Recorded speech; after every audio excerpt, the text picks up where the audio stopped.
लोग हिंदी 1 पढ़ाएंगे। हिंदी 1 पढ़ाएंगे तो सब लोग अपनी अपनी बुक निकाल लीजिए और पहला एक्सरसाइज निकालिए। पहला एक्सरसाइज का नाम दिया हुआ है भारत की ध्वजा। क्या दिया हुआ है? भारत की ध्वजा। बुक खोल लीजिए, सब लोग खोलिए। चलिए, अच्छी बात है, वेरी गुड। तो हम यहाँ टॉपिक लिख रहे हैं भारत की ध्वजा। भारत की ध्वजा टॉपिक हमने लिख दिया, भारत की ध्वजा। ठीक है, तो आगे बढ़ते हुए हम जो है इस टॉपिक को शुरू करते हैं। तो पहले स्टेंजा के फर्स्ट लाइन में हम पढ़ना शुरू करते हैं। ठीक है, या आप लोग कोई पढ़ के सुनाइएगा? पढ़ सकते हैं? कोई पढ़िए। हाँ, पढ़िए, खड़े होइए, पढ़िए। अच्छी बात है। ठीक है, तो हम ही शुरू करते हैं। ठीक है, तो दिया हुआ है, हम नन्हे नन्हे बच्चे हैं, नादान उम्र के कच्चे हैं। यानी कि हम नन्हे नन्हे बच्चे हैं। इसका मतलब क्या होगा? नन्हे नन्हे का मतलब क्या होता है? छोटे छोटे। नन्हे नन्हे का मतलब क्या होता है? छोटे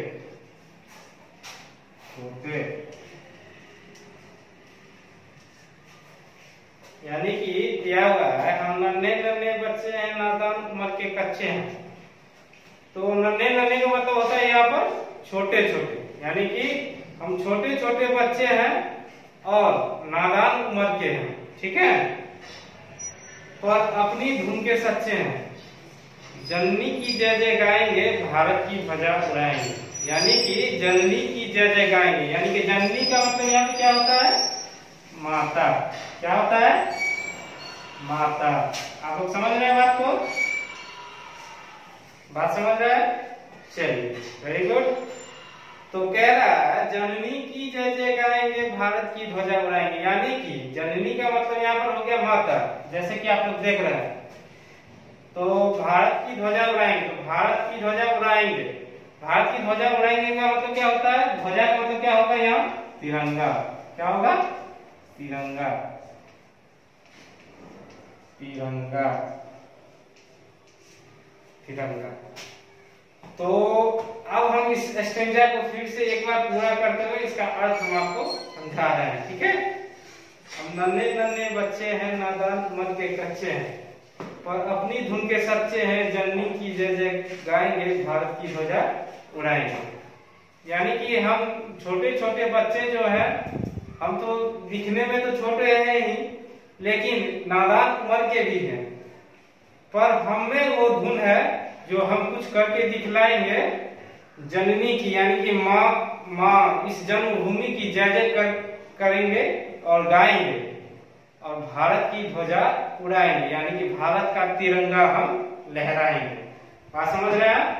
इसका मतलब क्या हो गया कि मतलब हम छोटे छोटे बच्चे हैं, भले ही हम छोटे छोटे बच्चे हैं, नादान उम्र के सच्चे हैं। यानी कि नादान उम्र के भले ही हैं, पर अपनी धुन के सच्चे हैं। जननी की जय जय गाएंगे, यानी कि अपनी मातृभूमि को जय जयकार करेंगे और भारत की ध्वजा उड़ाएंगे। तो भारत की ध्वजा उड़ाएंगे क्या मतलब है? भारत की ध्वजा का मतलब क्या होगा यहाँ पे? तिरंगा। भारत की ध्वजा उड़ाएंगे, तो भारत का तिरंगा हम क्या करेंगे? उड़ाएंगे या लहराएंगे, ये भी मान सकते हैं हम लोग। ठीक है, तो अगले स्टेंजा में हम चलने से पहले आपको हम ये बता दें कि इस स्टेंजा में किसी को कहीं कोई दिक्कत है तो बताइए। कोई दिक्कत है किसी को? आप लोगों में से कोई बताइए। नहीं, चलिए, अच्छी बात है। तो आगे बढ़े। चलिए, वेरी गुड। लग रहा है आप लोग समझ रहे हैं बात को। तो नेक्स्ट स्टेंजा पे हम लोग चलते हैं। आगे दिया हुआ, अपना पथ कभी न छोड़ेंगे। यानी कि अपना रास्ता हम लोग कभी नहीं छोड़ेंगे। यानी कि पथ का मतलब क्या होता है? रास्ता। रास्ता क्या होता है? रास्ता। बात समझ रहे हैं आप लोग? इस वर्ड मीनिंग को भी देखिएगा सही से। ठीक है, इसलिए हम ये वर्ड मीनिंग लिख रहे हैं आपको और समझाने के लिए हम बता रहे हैं इस वर्ड मीनिंग को, ताकि आप इस कविता का मतलब समझ सके, सही अर्थ समझ सके, ताकि आगे आपको प्रश्न के उत्तर देने में कोई दिक्कत ना हो। ठीक है, तो दिया हुआ है अपना पथ कभी न छोड़ेंगे, अपना प्रण कभी न तोड़ेंगे। यानी कि अपना जो रास्ता है, सही रास्ता, सच का जो रास्ता है वो हम कभी नहीं छोड़ेंगे। ठीक है, और अपना प्रण कभी नहीं तोड़ेंगे। यानी कि प्रण यानी कि वादा, अपना वादा, किसी से जो वादा करते हैं तो उसे हम कभी नहीं तोड़ेंगे। यानी कि प्रण का मतलब यहाँ क्या होता है? वादा। क्या होता है? वादा। प्रण का मतलब हो गया वादा, अपना प्रण कभी न तोड़ेंगे। ठीक है, बात समझ रहे आप लोग? अच्छी बात, चलिए, वेरी गुड। तो आगे बढ़े, आगे बढ़ते हुए हिम्मत से नाता जोड़ेंगे, हम हिमगिर पर चढ़ जाएंगे, भारत की ध्वजा उड़ाएंगे। यानी कि कभी भी हमें हार नहीं माननी चाहिए, चाहे कोई भी शक्तिशाली मनुष्य हो या कुछ भी, कोई भी पशु पक्षी मनुष्य अगर हमारे सामने आ जाए तो हमें उनका डटकर मुकाबला करना चाहिए और हिम्मत से काम लेना चाहिए। यानी कि हिम्मत यानी कि हौसला, हौसला। बात समझ रहे हैं आप लोग? हौसला। हिम्मत का मतलब क्या हो गया? हौसला। ठीक है, आगे बढ़ रहे हैं। फिर दिया हुआ है हम हिमगिर पर चढ़ जाएंगे। यानी कि हम, हिमगिर का मतलब क्या हो गया यहाँ पे? हिमगिर का मतलब हो गया पर्वत। हिमगिर का मतलब क्या हो गया? पर्वत। पर्वत यानी कि समझ रहे हैं आप लोग? इस वर्ड का मीनिंग समझ रहे हैं ना? तो इस अनुसार इस कविता में जितने 2 स्टेंजा दिया गया है, इस स्टेंजा को समझाने के लिए हमने आपका इसका मीनिंग बताया। तो इसमें हम लोग थे, स्टेंजा के लास्ट लाइन पर थे, हम हिमगिर पर चढ़ जाएंगे, भारत की ध्वजा उड़ाएंगे। यानी कि हम पर्वत पर चढ़ जाएंगे और भारत की ध्वजा उड़ाएंगे। यानी कि ध्वजा मतलब क्या होता है? तिरंगा। जैसे कि हमने आपको यहाँ पे बताया था, ध्वजा का मतलब क्या होता है? तिरंगा। हम हिमगिर पर चढ़ जाएंगे, भारत की ध्वजा उड़ाएंगे। तो हम पर्वत, इसका मतलब हो गया आपको, जब हम पर्वत पर चढ़ जाएंगे और भारत की ध्वजा क्या करेंगे? उड़ाएंगे। बात समझ रहे हैं आप लोग? Do you understand? Okay okay, very good. तो इसमें कहीं किसी को कोई दिक्कत है तो पूछिए, कोई प्रॉब्लम हो तो बताइए हमको। ठीक है, तो इस बात को हम यहाँ जो है पढ़े, इस कविता को पढ़े।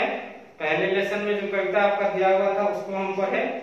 इसमें किसी को अंडरस्टैंडिंग में अगर समझ में ना आया हो तो हमसे पूछ सकते हैं आप लोग। किसी को समझ में आया है या प्रॉब्लम है किसी को, बताइए। सब लोग समझ गए? चलिए, वेरी गुड, समझ गए, अच्छी बात है। आप लोग अच्छे बच्चे भी हैं, मेहनत किए हैं तब ना आए क्लास 2 में। ऐसे ही मेहनत करके पढ़िएगा तो ऐसे आगे पढ़ते हुए हम लोग आगे बहुत उन्नति करेंगे, तरक्की करेंगे और अपने माता पिता का भी नाम रोशन कर सकते हैं। ठीक है, तो आगे बढ़े हम। तो इस आगे बढ़ने से पहले इस कविता के कवि का नाम है आपको सोहनलाल द्विवेदी, जिन्होंने इस कविता को लिखा, जिस कविता के बारे में हमने अभी वर्णन किया है, जिसके बारे में हमने आपको बताया है, समझाया है। तो इस कविता का नाम हमने आपको ऊपर में लिख के दिया था कि भारत की ध्वजा। ये भारत की ध्वजा यानी कि भारत का जो तिरंगा है, ये कविता के बारे में ये कवि हमें यह संदेश दे रहे हैं। ये सोहनलाल द्विवेदी इस कवि का नाम है। यह हमें ये संदेश दे रहे हैं कि भारत की ध्वजा जो है हम हमेशा लहराएंगे, इसकी शान बढ़ाएंगे, चाहे इसके लिए हमें डटकर किसी मुश्किलों का सामना करना पड़े तो डटकर सामना करेंगे, सच्चाई का साथ कभी नहीं छोड़ेंगे और हमेशा सही रास्ते पर चलेंगे। इस कविता का मतलब ये हो गया। ठीक है, तो इन सब बातों को विराम देते हुए हम अपने टॉपिक को यहाँ समाप्त कर रहे हैं। आप लोग जो है होमवर्क में नोट कर लीजिएगा। होमवर्क में लिखिएगा आप लोग रिमेम्बर वर्ड मीनिंग। क्या लिखिएगा? रिमेम्बर वर्ड मीनिंग लिख लीजिए। Word meaning meaning exercise 1।